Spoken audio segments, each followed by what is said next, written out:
Welcome to today's webinar, Liberating the Data, How to Transform the Customer Experience. My name is Ronit Margulies, and I'm the Digital Marketing Manager here at BreezoMeter, and I will be your moderator.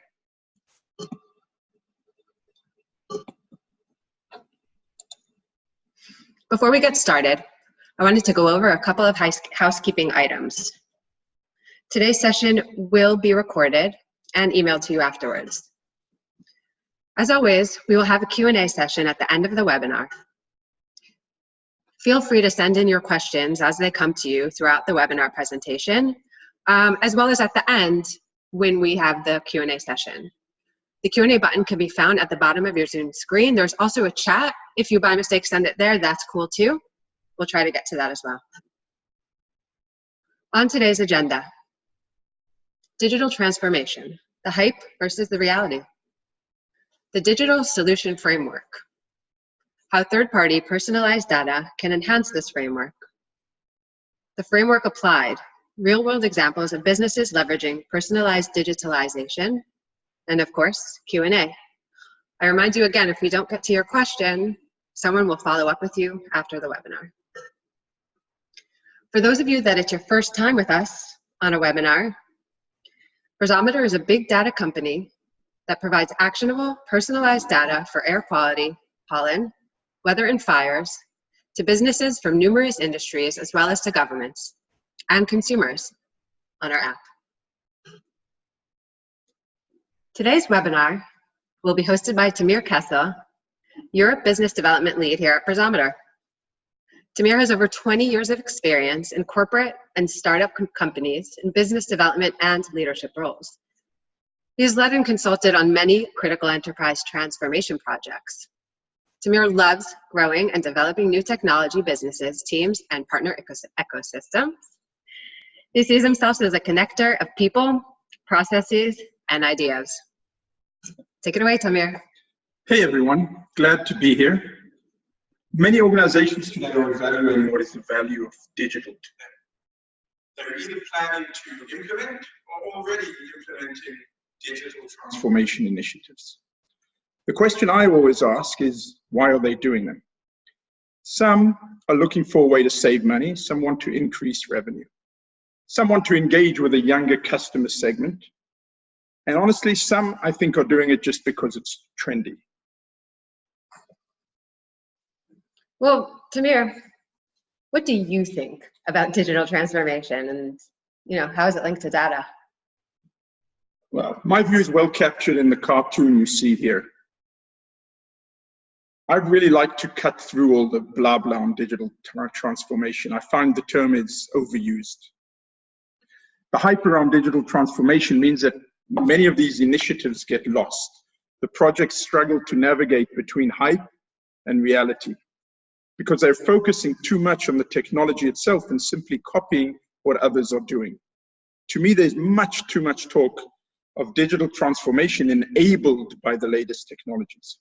And too often the technology is driving the conversation and the strategy. To me, it's the business goal and the company's unique data that should be driving digitalization. But isn't digital all about technology? Sure. However, it's not the tech that will transform your business. Yes, you need the infrastructure, you need the tools, but will simply implementing the latest tech or moving your business to a cloud infrastructure transform your business? Unlikely. So then where does one start? Well, we've evaluated what our leading customers are doing and how they have tackled the digitalization opportunity. What we found is that there's a common thread that runs through all successful initiatives, solutions, whatever you want to call it. And we've put it together in this very simple framework that can help in, firstly, identifying where digital really brings value, how business value can drive choice of technology rather than the other way around, and how to identify your unique data assets and the best third-party data assets that will drive real personalization and truly engaging customer experiences. Simply put, start with the business goal, then you ask, can digital address this goal?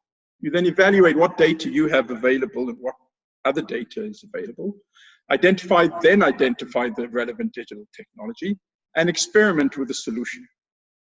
Some people have said to me, well, these steps are really common sense.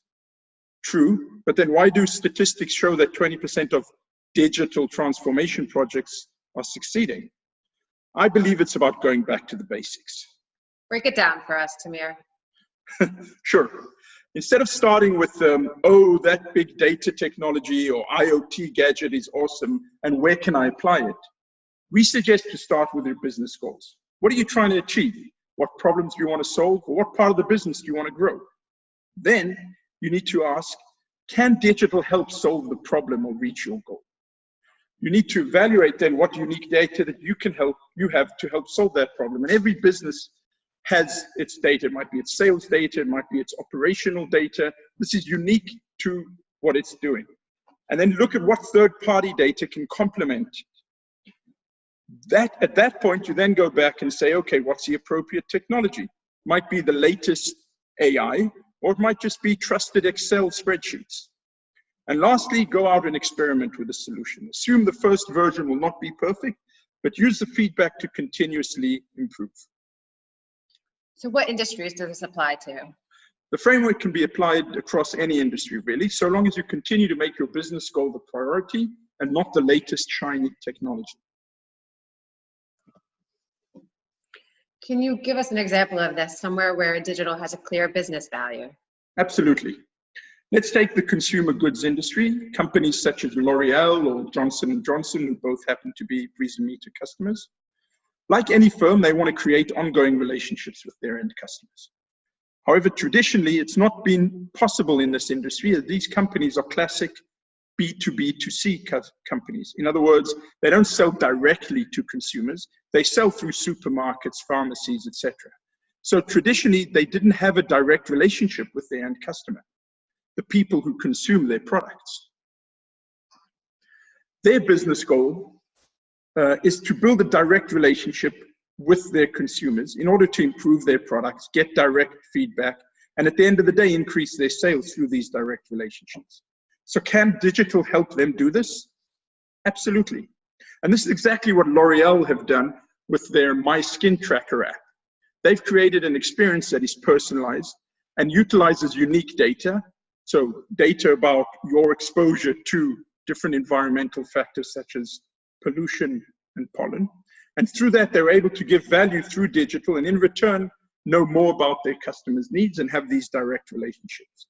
All this without the traditional challenge of a retail intermediary. In other words, they don't have the pharmacy or the supermarket as the intermediary. And all the while creating brand engagement, even when the user is not using the product. Exactly. So how does a company decide which data to utilize? So the first thing to do is to look at what data you have.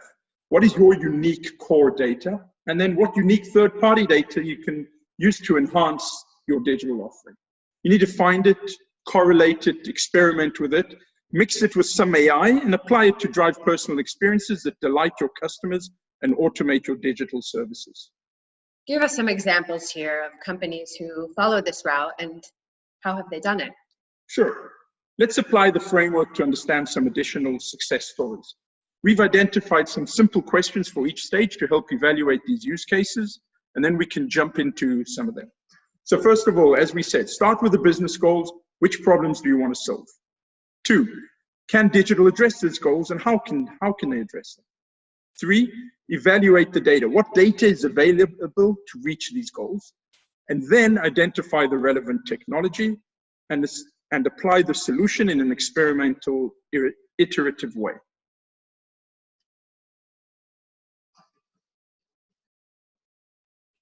Let's start with an example of ALK. ALK are a leading Danish pharmaceutical company that markets over-the-counter allergy medicines. Like L'Oreal, they wanted to better understand the customer's requirements and to be the central source of information for their medical conditions. They asked themselves, what could digital do for them? And the conclusion was to create an app that offers their customers information on the reasons for and symptoms of their condition. They also asked what data they owned that could drive a unique customer experience that would ensure continuous engagement.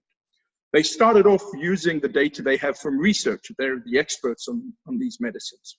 They found that data was very useful, but it was a little bit static. So they looked out into the market to see what third-party data was available.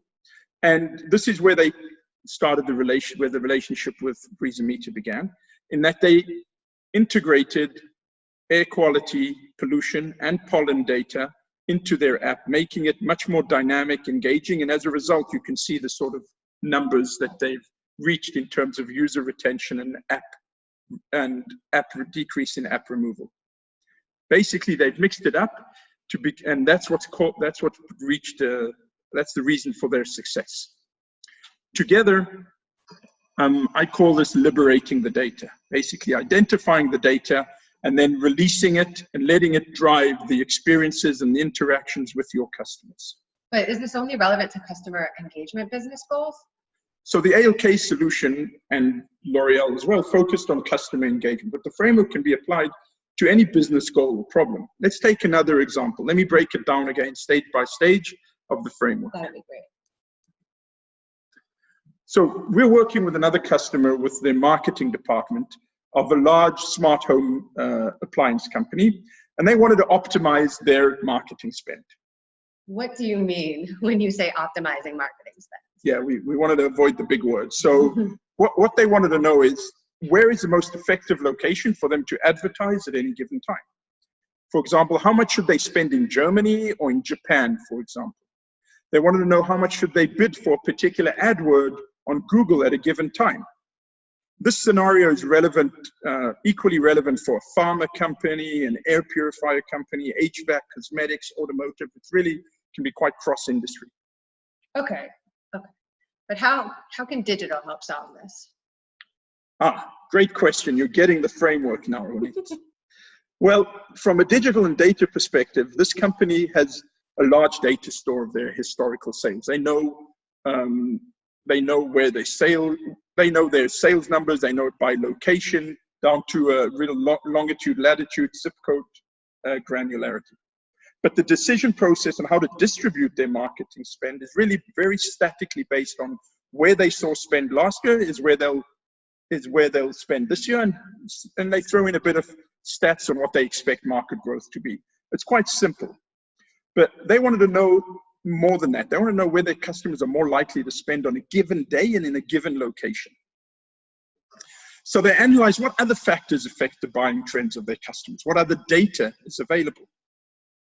They decided to evaluate environmental data to see if changes in weather, in pollution concentrations, and in pollen counts could predict the buying patterns of their customers.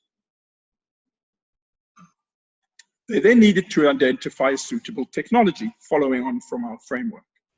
With such huge amounts of data, we're talking hundreds of gigabytes, they decided to use machine learning and regression analysis to search for correlations between their sales and environmental conditions. So, when they saw sales in a particular location, did they also see that pollen counts or pollution was at a particularly high or low? Once these patterns were identified, they rolled out a solution, taking these patterns and applying them to their advertising spend in real time. For example, if the forecast, say for New York, indicated that pollution and pollen counts were going to be at levels that historically showed that they resulted in higher sales, they knew that they would spend more advertising targeting New York prospects during this period of time. Optimizing their marketing spend, going back to your question. Thanks for bringing it back for us. There are many other ways in which one can liberate the data in such a manner. Taking historical data, correlating it with external data, with internal data, and identifying areas for growth of sales, product improvement, and marketing planning. We've mentioned just a few of these here, but it could go down to understanding pollen seasonality at particular locations, or seeing how historical data trends correspond with local air quality and pollen levels. And it doesn't have to be only in advertising. We're working with a smart medical company that's looking at historical patient records and correlating those with environmental variables to identify, which types of patients are more susceptible to which types of pollutants. Now that is invaluable data for research and also for producing more personalized medicine. So really there's a lot of areas in which you can take this to. I get it. I really do get it, and it makes it more clear. I'm going to ask a question that I know that people are thinking to themselves: is this only relevant to air quality products?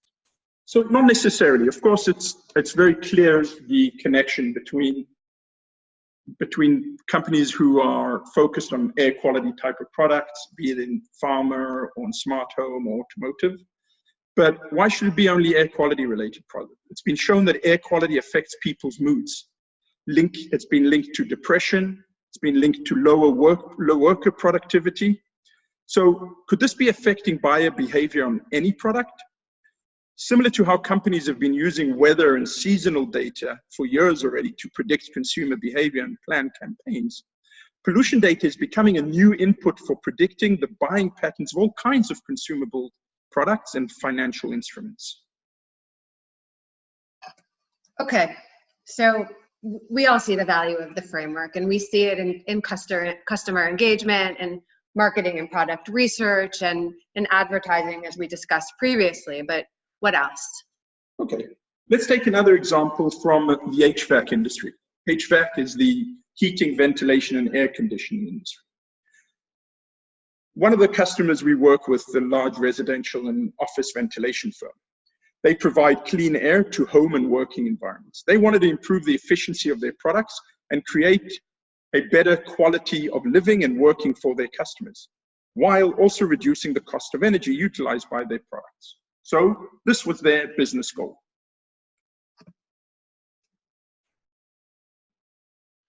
Okay. I've worked with this industry in the past, and to the best of my knowledge, you click a button when you want clean air and you switch off the system when it's not needed. That's true. I'm glad you're challenging me on this again.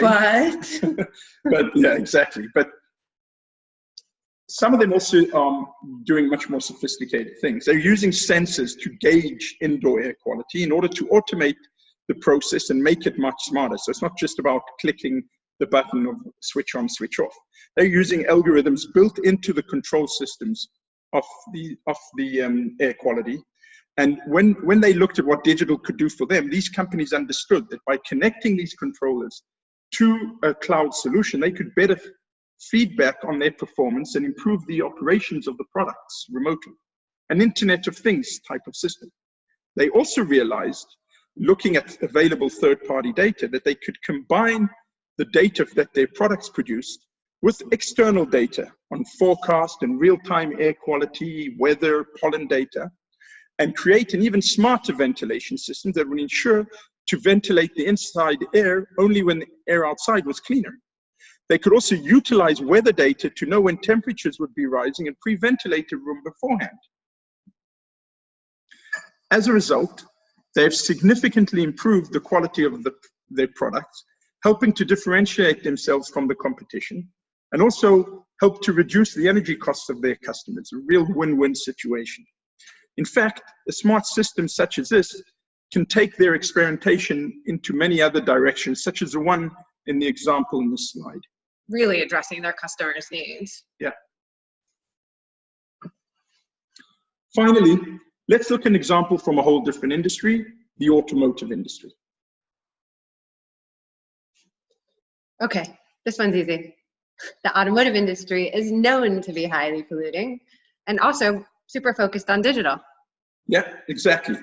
So they're interested in pollution because they're known to be one of the biggest polluters. And so that's a big focus to them. But the other area that they're hugely focused on today is the health of their customers, the health of their passengers. So what are their passengers being exposed to while they're driving? And many automotive companies have set a target, this is their business goal, to increase the health and maintain the health of their passengers. Let's take, for example, a company called Hella. Hella are one of the largest automotive component suppliers. They produce climate control systems. They're a German company with over 20,000 employees. Since the invention of the first automobile, Hella has been engineering new ways to make your vehicle more efficient, comfortable, safe. But what if an architect? What if it's look after our home? Hella is also a prototype solution, the first cloud-friendly management system for vehicles. For now.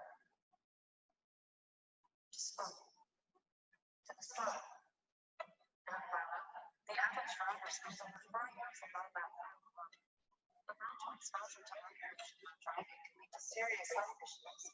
Using Hella's control systems for very high software. Together with results that Air Shield gives your vehicle access to extremely precise and perfect information. So what you know is easy to compare to us. Where you are now, at your destination, and every flight along the way. Or you may find recommendations on how to take action to protect air traffic space. And our lenses to better help from comprehensive events.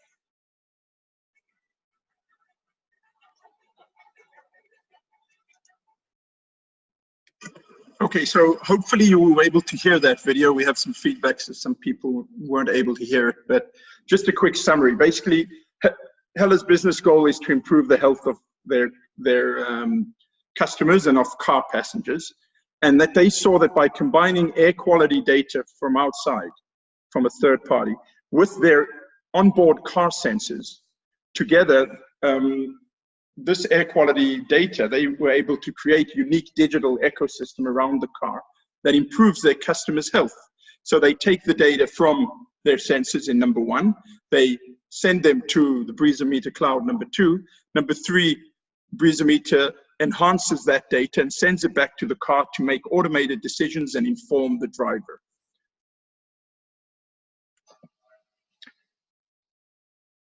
In summary, basically producing some clearly unique passenger experiences, such as advice on when to open or close the window, or even automatically circulating air inside when you're driving through a polluted area, or the opposite, bringing in clean air when you know you're in a clean area.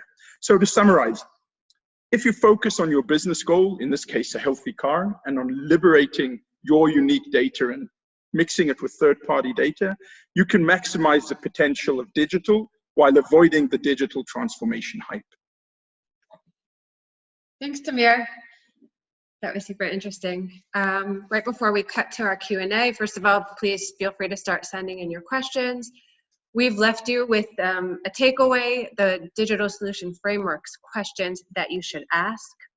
Feel free to reference it here, and as well, when we send you the recording, and on that note, I remind you again, we will be sending you the recording tomorrow in our follow-ups. And now on to our Q&A. As they come into you, feel free to send them. We have some coming in now, Tamir. Let me just check the, okay, here's one. This sounds like a framework that is meant for more established product or business line. What if we're a startup? Well, you know, we're a startup ourselves, BreezoMeter, and I think this applies even more to a startup, because startups are always challenged with lots of ideas and limited resources, so they're forced to make harsh decisions. And I think by focusing on the business and not necessarily on the coolest technology or feature that one of your customers has asked for, but on the business goals, then you're more likely to achieve, to maximize what you can get out of digital. Here's another one. We're a lifestyle fitness app. Can your data help us? Well, I could say that a cleanest route feature based on pollution exposure would be a great add-on to your app. However, that would be, again, putting technology ahead of identifying your business goals. So my question would be, what is the goal that you want to achieve? And I'd be happy to follow that up with you maybe on a one-on-one afterwards.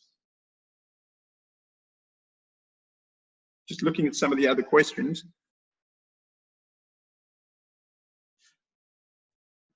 Okay, here's another one. I come from a company that is pretty traditional. They've hired us as a team meant to take the company digital, but we frequently come up against blocks from management board, afraid of change.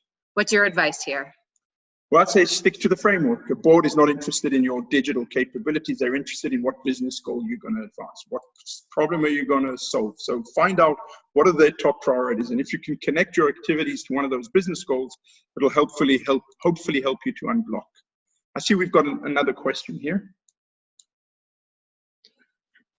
I think this will be our last one, guys. What different avenues does BreezoMeter use to gather air quality data? If there are no sensors in a given area, how is data presented to the user? Okay, great question. It's a bit of a technical one, but I'll explain. So we're a big data company. We use any available data source that's out there, including environmental government monitoring stations. We use data from traffic data. We use data from satellites. We use weather data, and together we're processing something close to 2 terabytes of data every hour, so that we can pretty fairly accurately estimate what is the air quality in any location. And we're using machine learning to gather that data and to help us make better estimates. The second part to your question is, how is the data presented to the user? We offer an API, which is basically a programmatic hook, which allows you to pump your data into any sort of app and present it in any of the many ways that we showed during the demo here. Happy to take up and talk about that question further if you want to ping me separately. Great. Thanks so much, Tamir. I want to thank you guys for joining us, for participating in the webinar, for sending in your questions, for being here today, really, and keep on coming back to enjoy our content. I want to thank Tamir for being with us today. It was a really interesting webinar. And again, if we didn't get to your questions, we'll follow up with you. And we will see you guys on the next webinar. Have a good one. Thanks, Ronnie. Thanks for listening in. Bye, guys.